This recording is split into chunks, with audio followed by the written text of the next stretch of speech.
안녕하십니까. 저는 한 가정의 가장이자 자영업을 하고 있는 40대의 평범한 대한민국 남성입니다. 저도 이 채널의 사연을 재밌게 듣고 있는 열혈 구독자 중 하나입니다. 사실 사연을 듣다 보면 참 기막힌 일들도 많고 사람들 인생사가 각양각색이구나 하는 생각이 듭니다. 솔직히 저도 고생 많이 하고 살았다 싶었는데 이곳의 주인공들의 삶을 들여보다 보면 내가 너무 교만했구나 하는 생각도 들고 훨씬 힘들고 어려운 환경에서도 꿋꿋이 견뎌내시고 새 삶을 찾아가시는 분들을 보면 저는 아직 멀었구나 싶은 반성도 듭니다. 그러면서도 한편으로는 위안이 들기도 했었죠. 고민과 걱정이 있는 사람들이 나뿐만이 아니구나 해서 말이에요. 듣다 보면 남의 얘기에도 제가 괜히 위로를 받고 용기를 내기도 합니다. 매번 사연들을 흥미있게 듣기만 하던 제가 이렇게 제 이야기를 보내게 될 줄은 몰랐네요. 용기 내어 글을 써보기는 했지만 막상 보내려니 많이 망설여지는 것도 사실입니다. 솔직히 내가 뭘 잘했다고 이런 사연을 함부로 보내도 되나 싶기도 하고 남들에게 좋지 못한 얘기만 들을까 싶어 두렵기도 하군요. 그래도 이제는 저도 괴념치 않게 말할 수 있을 때가 되지 않았나 싶어서 용기를 내어 봅니다. 제 이야기를 어디서부터 하면 좋을까요? 제가 기억이 있던 시절부터 저는 늘 혼자였던 것 같습니다. 그때가 대여섯 살쯤 되었을까요? 부모님 손길이 한창 필요한 그 시절에도 저는 늘 어두컴컴한 집안에 갇혀 다른 아이들처럼 뛰어놀지도 못했고 어린이집에 다녀보지도 못했습니다. 가난한 집구석에는 TV도 제대로 없었기에 낡고 오래돼서 잘 나오지도 않는 라디오가 제 유일한 재밌거리였고 그 속에서 나오는 얘기들이 제가 삶을 배워가는 방식이었습니다. 아마 그래서 지금도 제가 라디오 같은 이 사연들을 즐겁게 듣고 있는지도 모르겠네요. 라디오에서 들려나오는 노랫말이나 사연들을 듣던 저는 듣기만 해보고 경험해본 적 없는 제가 모르는 세상이 늘 궁금하기만 했습니다. 하지만 저는 그런 세상을 알려주는 부모도 다른 식구도 없었기에 언제나 외로울 수밖에 없었죠. 저도 위로 누나가 한 명 있었지만 그리 사이가 좋았던 것 같지는 않습니다. 학교 다니는 누나는 저를 귀찮아했고 어쩔 때는 저를 구박하며 아주 적대적으로 나오기도 했죠. 나중에서야 우리가 어머니가 다른 자식이라는 것을 알게 되어 그동안 관계가 서먹한 이유를 알게 되었지만 그전까지는 그저 모든 남매들이, 가족들이 다 그리 대면대면한 줄만 알았습니다. 웃음기 하나 없던 그런 집구석이어도 그래도 다 같이 모여 살았던 그 시절이 좋았네요. 학교에 다니기 시작한 뒤로 저는 집을 떠나 이곳저곳을 떠돌아다녀야 했습니다. 아무도 설명해준 사람이 없었기에 정확한 이유는 몰랐지만 아무래도 어려운 가정 형편 때문이었겠죠. 다 같이 지낼 집이 없으니 식구들은 자연스럽게 떨어져야 했고 어려서 누군가에게 맡겨진 저는 언젠가 데려오겠다는 아버지의 말을 굳게 믿고 있을 뿐이었습니다. 같이 살던 어머니는 제 친모가 아니었기에 누나만 데리고 어디론가 떠나셨고 그렇게 저는 가족들과 뿔뿔이 흩어져 살았습니다. 얼굴 한번 본 적 없던 친척집이나 부모님의 지인들 집에 머물기도 했었고 심지어는 보육원과 위탁가정을 전전하기도 했었습니다. 내 집, 내 가족 없이 그렇게 살다 보면 몸도 마음도 힘들 수밖에 없어요. 저를 꿔다 놓은 보릿자루 취급하는 어른들 틈바구니에서 눈칫밥 얻어먹으면서도 굶기는 싫어서 늘 눈치껏 살았습니다. 아파도 싫어도 내색 안 하고 그저 묻어나고 있는 듯 없는 듯 조용한 아이로 자라야 했죠. 아무리 어린 나이에도 그런 일들을 겪다 보면 세상 이치를 너무 금방 알게 되는 법입니다. 어린 애들은 세상의 어두운 면은 되도록 몰라야 할 텐데 저는 너무 일찍 알아버렸네요. 세상은 약자에게 호락호락하지 않고 백도 돈도 없으면 살아남지 못한다는 걸 말입니다. 저는 그런 세상살이를 일찍 깨달아 버렸고 덕분에 아주 어린 시절부터 일을 해왔습니다. 그래도 다행히 빨리 자라서 그런지 중학생 때부터 일자리를 구할 수 있었죠. 새벽이면 우유와 신문을 돌렸고 학교 마치고 나서는 주유소나 가게 물건 나르는 일을 해주며 돈을 벌었습니다. 물론 그것도 쉽지는 않았네요. 아이가 하기에는 일이 고된 것도 있었지만 애초에 일자리 구하는 게 쉽지 않았거든요. 괜히 문제가 생기면 곤란해질 것을 알기에 중학생인 저를 고용해주는 사장님은 그리 많지 않았고, 겨우 사정사정해서 일을 구하면 어른목만큼 일을 하고도 제대로 돈을 쳐주지 않는 악덕 업주들도 참 많았습니다. 그때 어른들에게 당한 배신과 상처가 많아서 그런지 저는 자라서도 남을 쉽게 믿지 못하는 성격이 되었네요. 그나마 고등학생이 되어서는 학교에서 직업훈련도 시켜주고 식당이나 노가다까지 뛰면서 제대로 된 돈벌이를 조금씩 하게 되었습니다. 덕분에 이전에는 하루벌이 하루 먹었다면 그제서야 제대로 돈을 모을 수가 있었죠. 고아나 다름없는 제 처지에 저는 목표도 없었고 꿈을 꿔볼 새도 없었지만 막연하게 돈을 벌어야겠다는 생각은 늘 하고 있었습니다. 그 돈으로 뭘 할지는 몰라도 돈이라도 쥐고 있어야 남들에게 무시당하지 않는다는 생각에 그렇게 악착같이 일을 하고 돈을 모았습니다. 부모 울타리 없이 스스로 자랐어야 했던 제가 세상 천지에 믿을 구석은 나 하나뿐이었고 기댈 곳은 돈뿐이었네요. 지금 생각하면 과거의 내가 안쓰러울 정도로 짠하지만 그래도 혼자서 잘 살아남았구나 싶어 기특한 생각도 듭니다.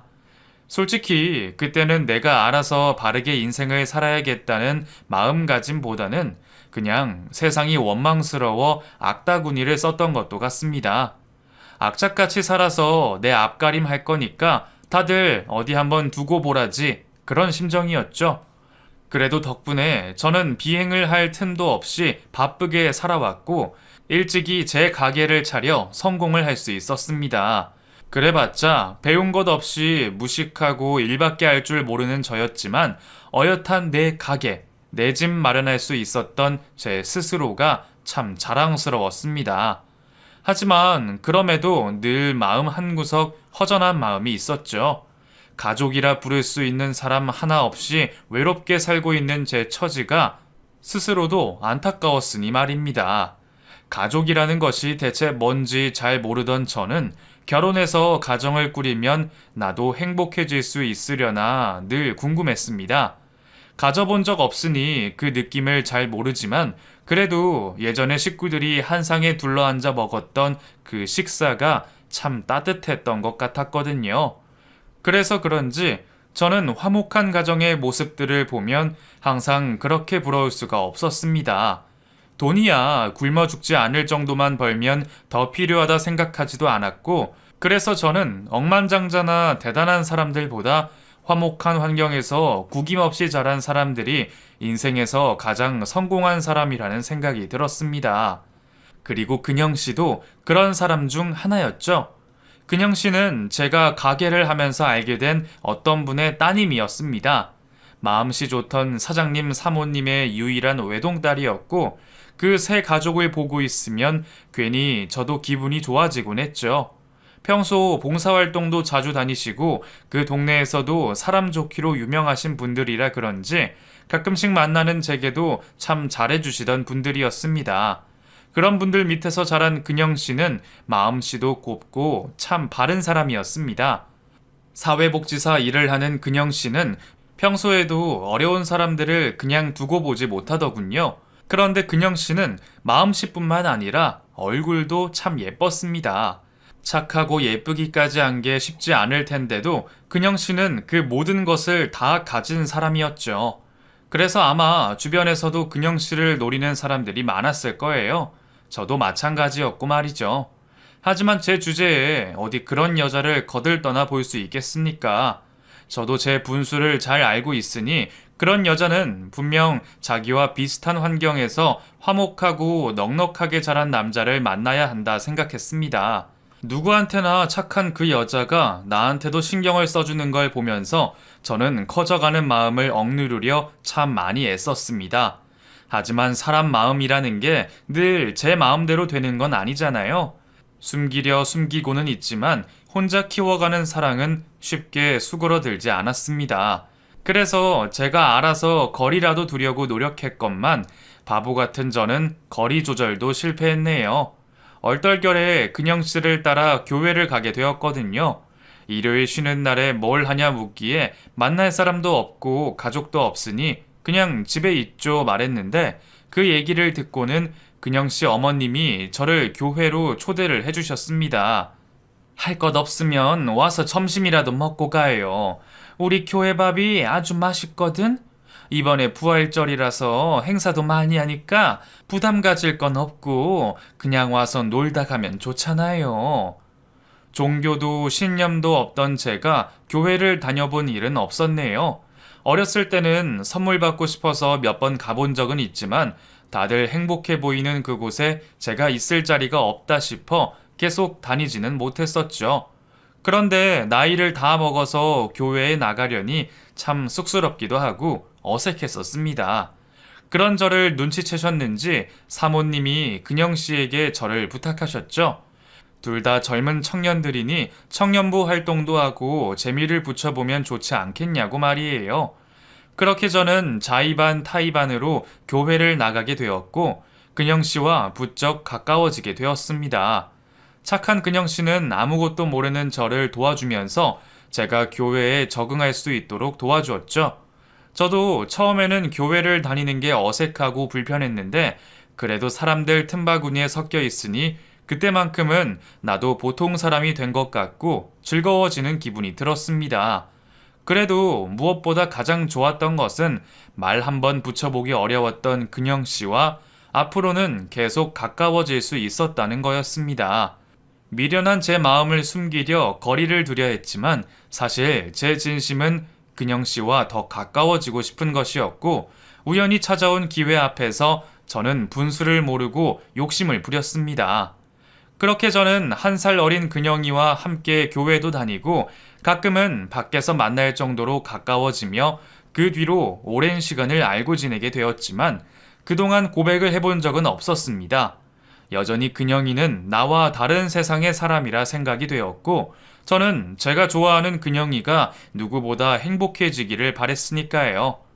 근영이를 행복하게 해줄 사람은 내가 아니라는 생각에 저는 근영이 뒤를 묵묵히 지켜보기만 했습니다. 가끔씩 근영이가 나에게 관심이 있나 싶게 헷갈리게 할 때도 있었지만 그렇다고 그게 저를 향한 애정일 거라곤 생각해 본 적 없었네요. 누구에게나 친절하고 천사 같은 친구였기에 저에게 보이는 호의와 관심이 그저 동정일 뿐이라 생각했습니다. 그렇게 오래 오빠 동생처럼 알고 지내다 보니 저는 평생 남들 앞에서 해보지 못한 얘기를 근영이에게 꺼내게 되었어요. 가족이 있기는 있으니 차마 고아라고 말하지 못했던 저는 남들에게는 그냥 가족과 멀리 떨어져 일찍 독립해서 혼자 사는 성실한 청년일 뿐이었습니다. 그러다 근영이에게만큼은 제 사연을 고백하고 말았네요. 너무 어려서부터 방치되어 일찍부터 가족들과 뿔뿔이 흩어져 자라온 제 얘기를 듣게 된 근영이는 한참 동안 말이 없었습니다. 남의 안 좋은 얘기를 들어서 기분 좋을 사람도 없는데 내가 근영이에게 괜한 소리를 했다 싶어 후회가 들었죠. 아이, 내가 괜한 얘기를 했다. 그치? 근데 뭐 이제는 아무렇지도 않아. 다 옛날 얘기고 덕분에 지금은 이렇게 내 앞가림하면서 잘 살잖아. 그렇다고 너도 괜히 나 불쌍해하면 안 된다. 나 그거는 진짜 싫어. 그런 거 아니야. 응? 근데 왜 그렇게 말이 없어? 사람 괜히 불안하게. 그게 아니라 오빠가 나한테 그런 얘기를 해준 게 무슨 의미일까 생각해봤어. 친구들도 모르는 사정을 나한테는 왜 얘기했을까 생각하니까 나도 내 얘기를 해주고 싶어서. 그때까지도 그 말이 무슨 뜻인지 몰랐던 저는 뒤이어 근영이가 해주는 얘기에 깜짝 놀라고 말았습니다. 남들에게 말 못한 사연이 있는 것은 저 하나만이 아니었네요. 알고 보니 근영이는 입양하였습니다. 세상 어느 가족보다도 행복하고 단란해 보였기에 그런 사연이 있는 줄은 전혀 생각해 본 적이 없었네요. 내가 9살 때 부모님이 나를 입양해 주셨어. 사실 당연히 감사한 일인데도 그땐 어린 마음에 괜히 반항심처럼 마음을 쉽게 못 열었거든. 얼굴도 모르는 친부모님이 언젠가는 나를 데리러 오실 거라 생각했나 봐. 그래서 처음에 입양 갔을 때는 양부모님께 적응 못하고 반항도 많이 했어. 잘해주시는데 괜히 다 싫다 그러고 밥도 안 먹고 말도 안 했지. 누구보다 효녀인 지금의 근영이 모습을 생각하면 어린 시절 반항기 가득한 근영이의 모습이 상상이 되지는 않았습니다. 하지만 근영이에게도 상처와 아픔이 있던 시절이 있었구나 생각하니 왠지 근영이가 이전처럼 멀어 보이지만은 않았죠. 오빠가 나한테 그 얘기를 왜 해줬을지 나 알 것 같아. 오빠도 지금 나랑 같은 마음일 것 같은데 아니야? 글쎄? 네가 뭘 생각하는지 모르겠지만 나는 그냥 네가 나한테 중요한 사람이라고 생각해. 그래서 언젠가는 내 사정을 말해주고 싶었을 뿐이야. 끝까지 용기를 내지 못한 저는 제 의중을 떠묻는 근영이 앞에서 끝까지 바보같이 마음을 고백하지 못했습니다. 하지만 근영이는 저보다 나은 사람이었고 용기 있는 사람이었죠. 나는 오빠 좋아. 그냥 오빠 동생 친구 사이가 아니라 남자 여자로 오빠가 좋다고. 바보 같은 오빠가 언제 고백해주나 기다렸는데 이러다가 늙어 죽을 때까지 답이 없다 싶어서 내가 얘기해야겠네. 오빠도 나랑 같은 마음인 거면 우리 서로 솔직해지자. 나도 오빠도 우리 서로 이해해줄 수 있는 사람들이잖아. 결국 그날 이후 저희는 드디어 연인이 되었고 근영이를 가지게 된 저는 세상의 모든 것을 가지게 된 기분이었습니다. 서로의 사정을 몰랐던 이전부터 우리는 서로에게 관심이 있었고 각자의 사연을 듣게 된 후에는 그 관심과 애정이 더욱 커졌습니다. 어쩌면 비슷한 아픔을 가진 우리가 서로에게 평생의 인연이 되어 죽는 그날까지 상처를 이해해주고 보듬어줄 수 있지 않을까 싶었습니다. 그렇게 저희는 오랫동안 친구에서 짧은 연인이 되었고 금세 결혼까지 약속하게 되었습니다. 저야 근영이 말고 다른 여자를 생각해 본 적 없었으니 제게는 둘도 없는 행복이었지만 그때까지도 저는 괜한 자격지심 때문에 내가 근영이의 앞길을 막는 건 아닐지 고민이 참 많았습니다. 제가 그런 불안감을 드러낼 때면 근영이는 저를 혼내듯 타이르며 괜한 생각을 말라 했지만 그럼에도 결혼식장에 들어가는 그날까지 저는 근영이에게 말 못할 미안함이 있었어요. 더 행복해야 할 사람을 내가 욕심부려 행복을 빼앗는 건 아닐지, 나보다 더 잘나고 대단한 남자를 만날 수 있는데 내가 그 앞길을 막는 건 아닌지, 물론 혼자의 염려일 뿐 입 밖으로 내지는 않았지만 그만큼 근영이는 저에게 과분하고 대단한 존재였습니다. 그렇게 결혼까지 한 이제는 과분한 제 아내에게 누구보다 행복한 인생을 선사하고 싶은 새로운 꿈이 생겼죠. 그때까지 제 앞가림하려고 일을 열심히 하기는 했지만 별다른 꿈도 목표도 없던 제게 근영이는 처음으로 꿈을 가지게 했습니다. 근영이를 행복하게 만들어주고 근영이가 원하는 예쁜 자식들을 낳아 기르는 것이 저의 꿈이자 희망이었습니다. 사실 우리 두 사람은 어린 시절 결핍 때문인지 화목한 가정을 꾸리는 것이 공통의 목표였습니다. 마음 같아서는 자식도 많이 낳아 기르고 싶었고 북적북적 시끄러운 가족이 되고 싶었죠. 그래서 저희는 하루빨리 임신 계획을 세웠습니다. 결혼하고 신혼을 즐기는 것도 행복하겠지만 식구가 늘어나면 행복이 배가 될 거라 생각했습니다. 그런데 이상하게 결혼하고 1년이 넘도록 임신 소식은 들리지 않았습니다. 저야 뭘 아나요. 그냥 아직은 이른가 보다 생각하고 별 고민이 없었는데 제가 그리 걱정 없이 있는 사이 아내 혼자 고민이 많았던 모양입니다. 배란일까지 계산하고 영양제까지 먹으면서 노력하는 줄은 저도 몰랐기에 뒤늦게 알아차린 아내의 노력 앞에서 저는 많이 미안해졌습니다. 아내는 그런 제게 미안해할 필요 없다 말했지만 저는 둔하고 눈치 없는 제가 바보 같았고 결혼하고 행복하게 해주고 싶다는 마음이 무색하여 그때만큼 제 스스로가 원망스러웠던 적이 없었네요. 그 뒤로는 제가 더 적극적으로 나서서 같이 병원도 다니고 혹시나 싶은 마음에 건강검진까지 받아봤습니다. 주변에서는 아직 오래된 것도 아닌데 너무 유난인 것 아니냐 말하기도 했지만 아내에게 모든 것을 해주고 싶었던 제게 유난이라는 건 없었죠. 그렇게 따로 건강검진까지 받은 저는 결과를 기다리고 있었습니다. 사실 같이 가서 나란히 검진을 받을까 생각하기도 했지만 혹시라도 결과가 잘못 나오면 어쩌나 하는 불안감에 저 혼자 병원을 찾았네요. 그렇다고 그런 결과를 바랬던 게 아닌데 저는 청천벽력 같은 얘기를 듣고 말았습니다. 제게 유전병이 있다는 의사의 말에 저는 제 귀를 의심했습니다. 환자분 경우에는 운이 좋게 발현되진 않으셨는데 이 유전병이라는 게 그 후대에 전파가 되다 보니까 그 본인이 발병하지 않아도 가족들에게 전달되는 게 문제입니다. 혹시 부모님은 증상이 없으셨나요? 글쎄요. 제가 친어머니를 알지 못하고 아버지와는 연락이 끊긴 지 오래라서요. 이게 심각한 병입니까?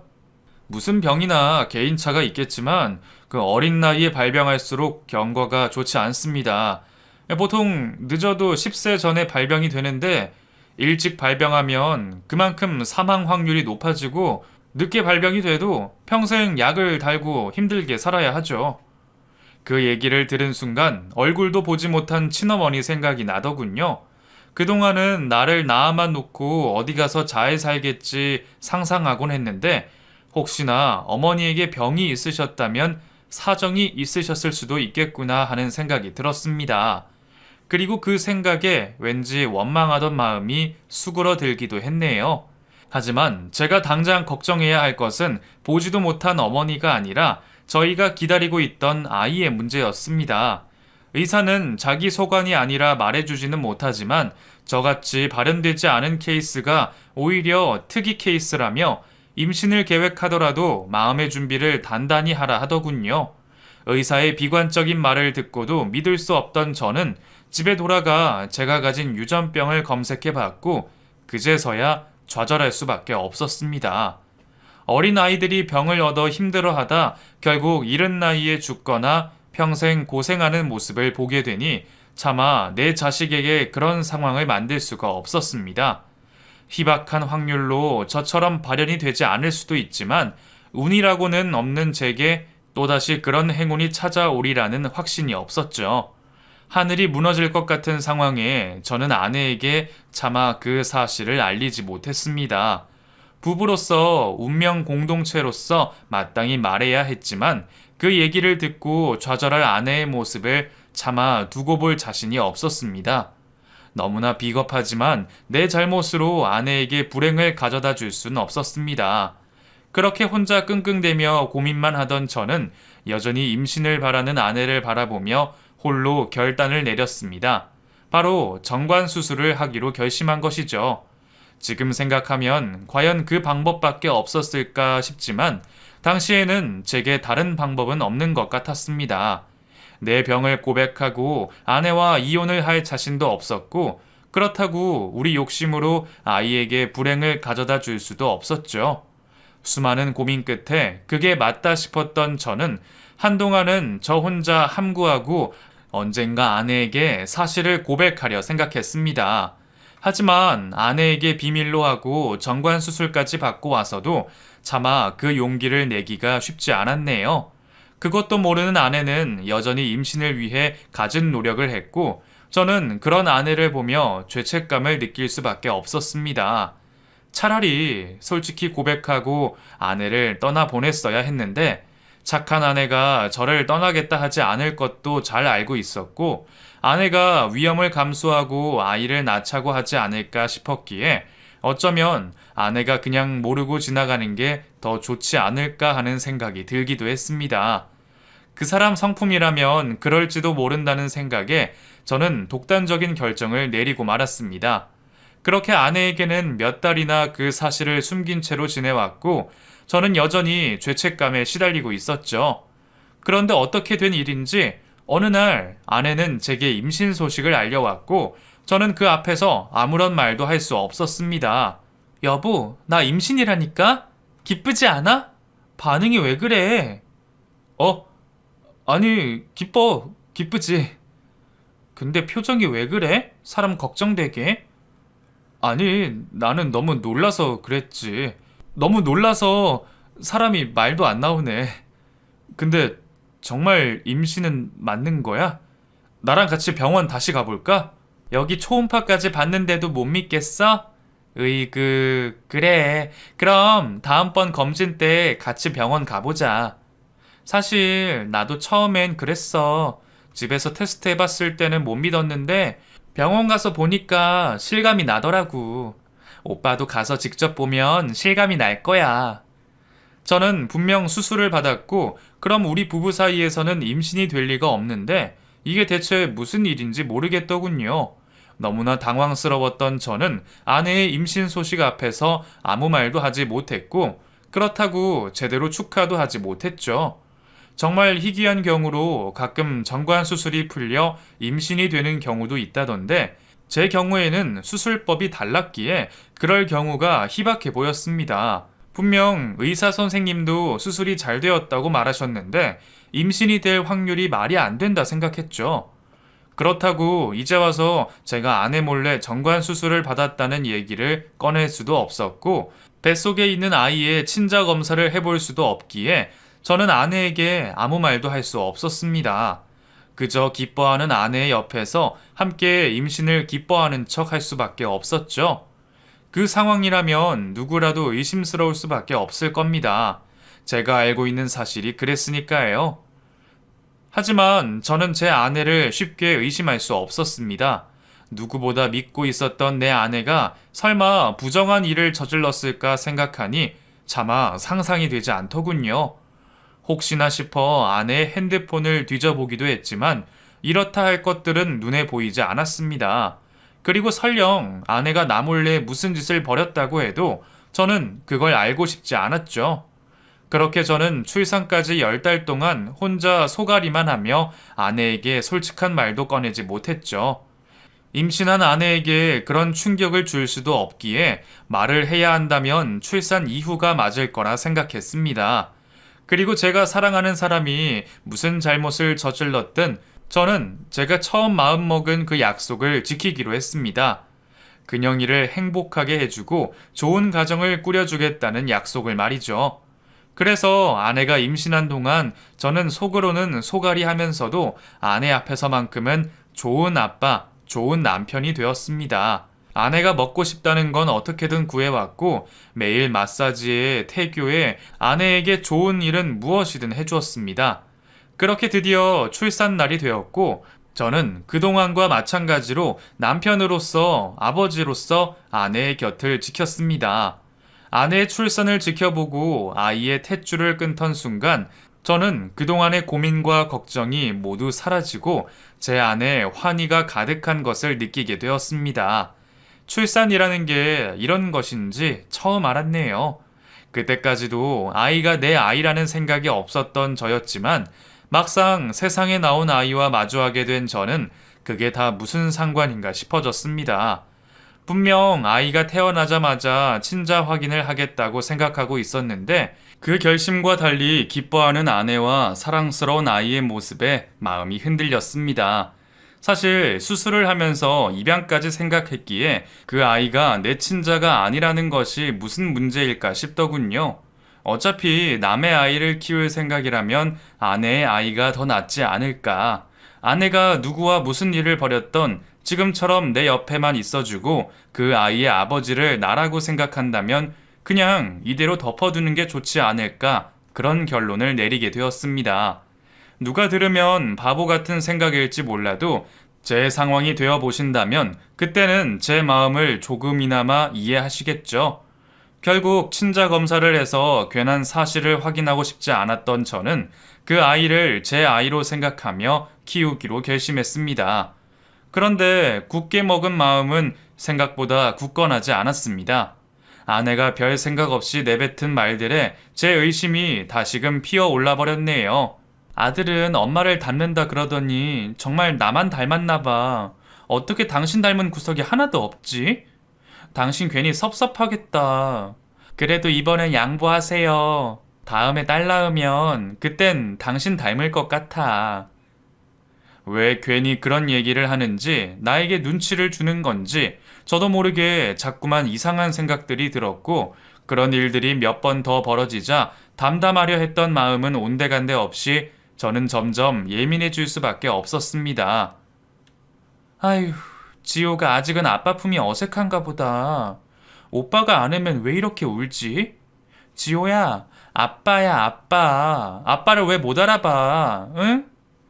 아직 어린 나이가 제가 낯선 건지 아니면 제가 모자라서 아이를 불편하게 하는 건지 모르겠지만, 아이는 제가 안아줄 때마다 늘 불편해하며 울어댔고, 그걸 지켜보는 저는 결국 스트레스가 극에 달했습니다.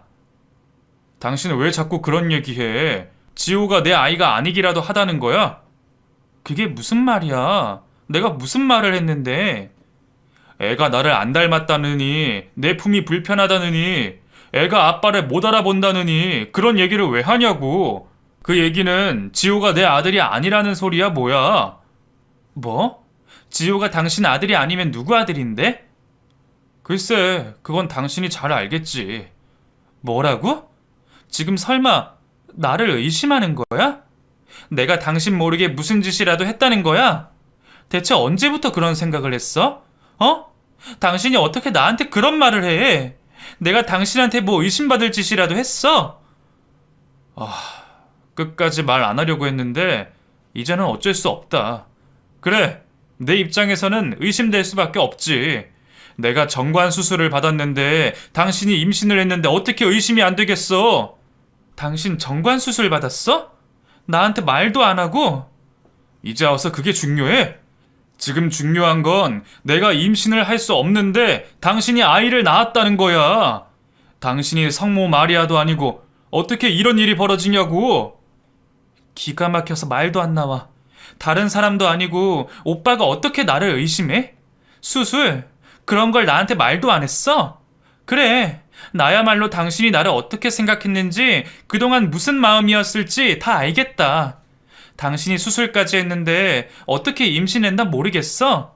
지호가 누구 자식인지 궁금해? 그럼 어디 당신 손으로 직접 확인해봐. 아내는 그 말을 하고 곧바로 짐을 싸서 나가버렸습니다. 아직 어린 지호만 두고 말이죠.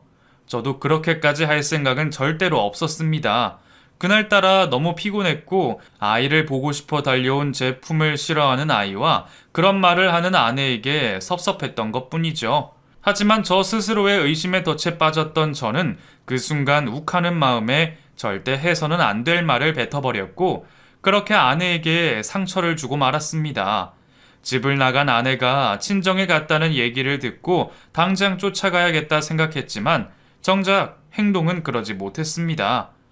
이렇게 계속 상황을 부정하며 힘들어할 바에는 차라리 친자 확인을 받고 결과를 받아들이는 게 맞지 않나 싶었거든요. 친자 불일치 결과를 보면 마음은 아프겠지만 차라리 제대로 된 사실을 인정하고 아내와 함께 풀어가는 게 우리 모두를 위한 최선이라는 생각이 들었죠. 아내에게는 여전히 묻고 싶은 것이 많았지만 저는 친자 검사를 먼저 하기로 했습니다.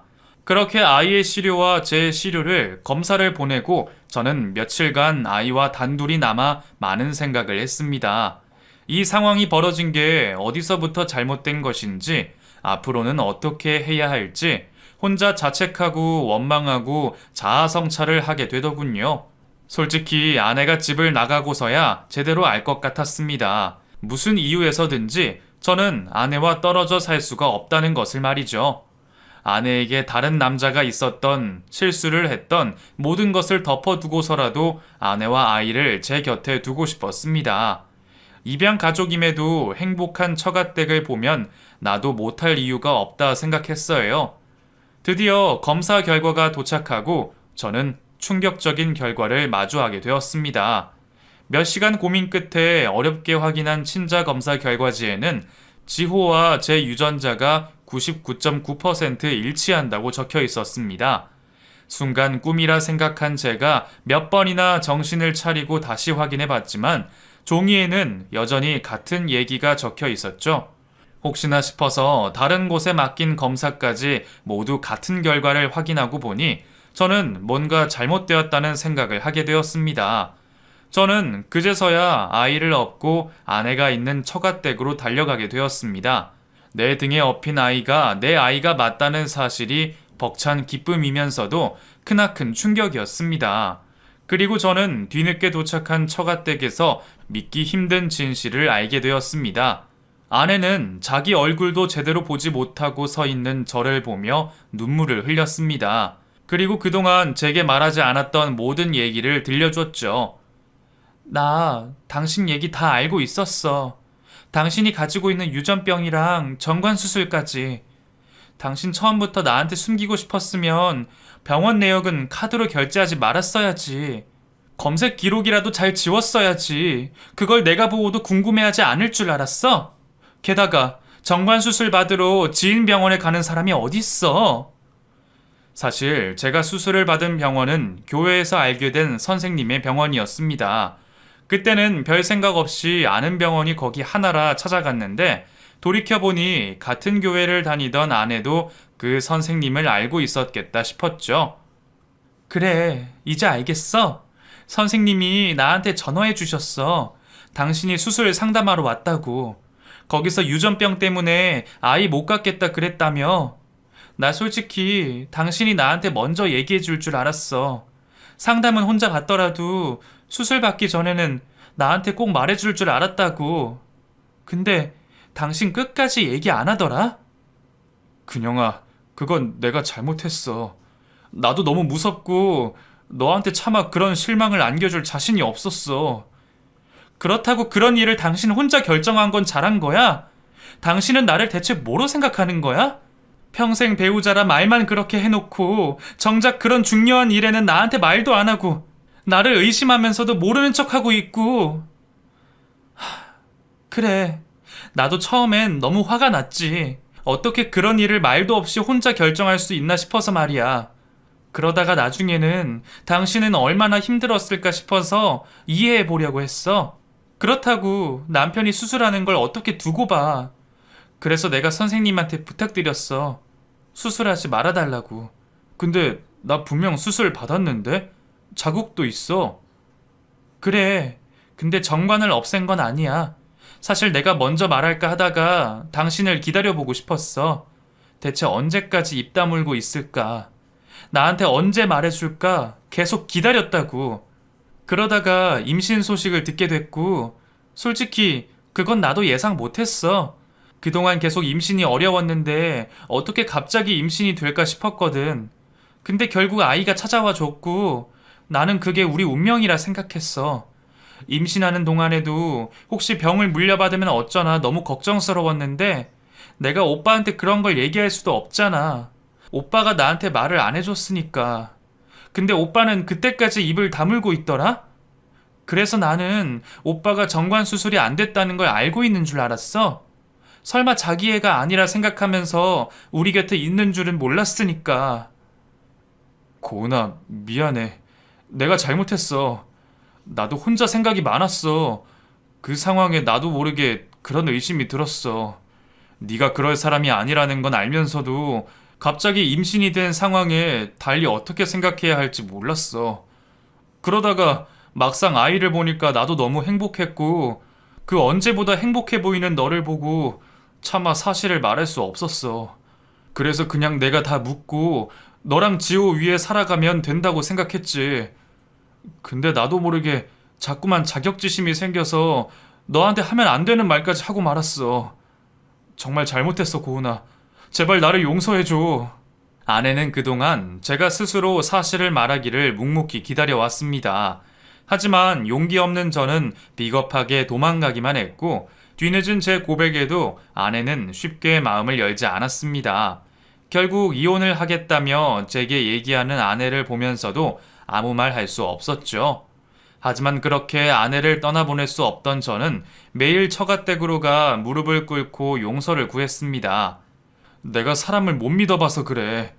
변명 같지만 여태 살면서 누구를 제대로 믿어본 적이 없었어. 그래도 너는 내가 믿을 수 있는 유일한 사람이잖아. 그런데 결국 이런 잘못을 지었네. 나 이제는 정말 후회하고 정신 차렸어.